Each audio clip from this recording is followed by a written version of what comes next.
মিথ্যা ও হয়রানিমূলক মামলা প্রত্যাহারের দাবিতে বদরগঞ্জে সংবাদ সম্মেলন।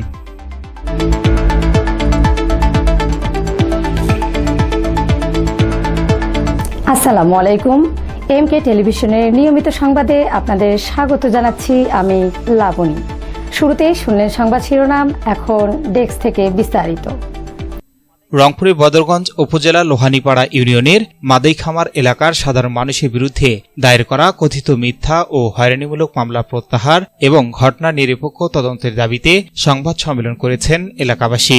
সংবাদ সম্মেলনে বক্তারা অভিযোগ করেন, ব্যক্তিগত স্বার্থ, রাজনৈতিক প্রভাব বিস্তার এবং প্রতিহিংসামূলক মনোভাব থেকে নিরীহ গ্রামবাসীর বিরুদ্ধে ষড়যন্ত্রমূলক মামলা দায়ের করে হয়রানি করা হচ্ছে।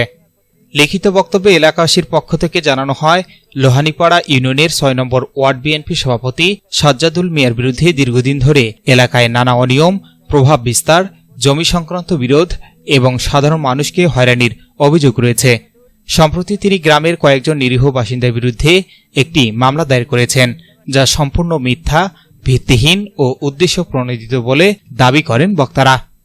সংবাদ সম্মেলনে আরও বলা হয়, গত ২২ মে ২০২৬ তারিখে দায়ের করা এজাহারে যে ঘটনার বিবরণ তুলে ধরা হয়েছে তার সঙ্গে বাস্তবতার কোনো মিল নেই। অভিযোগে উল্লেখিত মারপিট কিংবা অনৈতিক কর্মকাণ্ডের কোনো ঘটনা ঘটেনি বলে দাবি করা হয়। বক্তাদের ভাষ্য, একটি পারিবারিক বিষয়কে কেন্দ্র করে ঘটনাকে ভিন্ন খাতে প্রবাহিত করে রাজনৈতিক উদ্দেশ্যে সাধারণ মানুষকে মামলায় জড়ানো হয়েছে। তারা আরও অভিযোগ করেন, ব্যক্তিগত রেষারেষি ও রাজনৈতিক প্রতিহিংসার কারণে সাধারণ মানুষের বিরুদ্ধে মামলা দিয়ে প্রশাসনকে বিভ্রান্ত করার চেষ্টা করা হচ্ছে। এতে সামাজিক সম্প্রীতি নষ্ট হওয়ার পাশাপাশি এলাকায় অস্থিরতা সৃষ্টি হয়েছে। মামলার কারণে অনেক পরিবার নিরাপত্তাহীনতায় ভুগছে এবং গ্রামবাসীদের মধ্যে উদ্বেগ ও উৎকণ্ঠা বিরাজ করছে। এ সময় বক্তারা সাংবাদিকদের প্রতি আহ্বান জানিয়ে বলেন, বস্তুনিষ্ঠ ও নিরপেক্ষ সংবাদ পরিবেশনের মাধ্যমে সাধারণ মানুষের এই দুর্ভোগ ও ন্যায় বিচারের দাবির বিষয়টি দেশবাসীর সামনে তুলে ধরা প্রয়োজন। সংবাদ সম্মেলনে মাদাইখামার এলাকাবাসীর পক্ষে রুবেল, রিমন, আলমগীর ও আশিক সহ স্থানীয় গণ্যমান্য ব্যক্তিরা উপস্থিত ছিলেন। তারা দ্রুত প্রশাসনিক হস্তক্ষেপ কামনা করেন এবং দাবি পূরণ না হলে বৃহত্তর কর্মসূচি ঘোষণার ইঙ্গিত দেন। মামলায় যাদের নাম জড়ানো হয়েছে তারা কেউ এই ঘটনার সঙ্গে কোনোভাবে জড়িত না, শুধুমাত্র গ্রাম রাজনীতির শিকার হয়ে তাদেরকে হয়রানি করা হচ্ছে। মামলার নামে প্রশাসনকে ভুল পথে পরিচালনা করে সাধারণ মানুষের বিরুদ্ধে হয়রানিমূলক ব্যবস্থা গ্রহণ করা হচ্ছে এবং চরম অন্যায় সামিল। আমাদেরকে অবগত না করে কোনো প্রকার তদন্ত ছাড়াই এসআই মামুন মামলাটি রেকর্ড করে দেয়।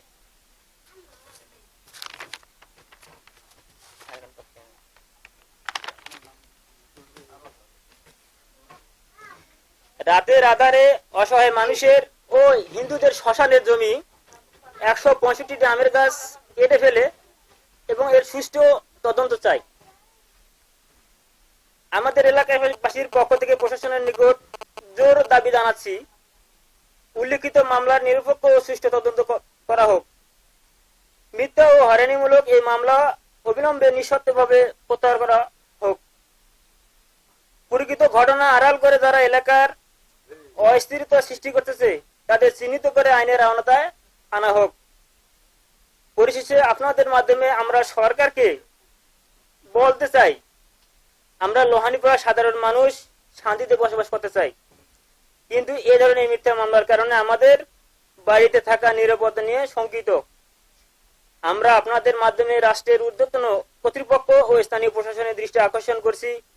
আশা করি আপনারা বস্তুনিষ্ঠ ও সংবাদ প্রচারের মাধ্যমে আমাদের এই অসহায়ত্বের কথা দেশবাসীর কাছে পৌঁছে দেবেন এবং আমাদের ন্যায় বিচার পাওয়ার পথ সুগম করবেন। শান্তি ও ন্যায়ের পথে আমরা সহযোগিতা একান্তভাবে কামনা করছি।